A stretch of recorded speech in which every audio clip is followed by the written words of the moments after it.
بھائی سوچنے کی بات، پھر اس بات کو میں دہرا دوں ایک دفعہ کہ دو آدمیوں میں ناراضگی ہو جائے،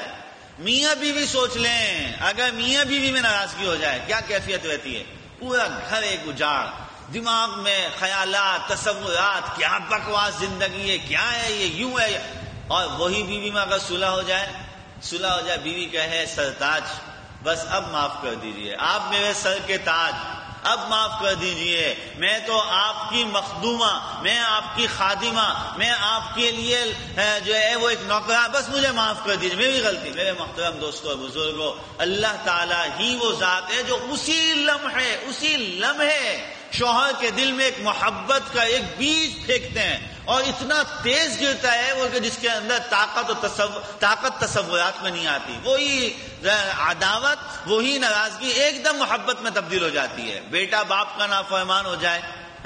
آج کے دور کے اندر اس کا کتنا سامنا کرنا پڑتا ہے۔ لیکن میرے محترم دوستوں اور بزرگوں، یہاں بزرگ حضرات بھی موجود ہیں، بڑے بھی موجود ہیں، خصوصاً جن کے بچے جوان ہیں۔ ذرا وہ سوچیں، اگر بیٹا آ کے باپ کے پاؤں پکڑ کے کہہ دے ابا بس غلطی ہو گئی، اب معاف کر دو، میرے خیال میں کوئی ایسا آدمی نہیں ہوگا جس کے آنسو اسی وقت نہ گر جائیں کہ جوان بیٹے میں۔ یہ صلح ہے، صلح،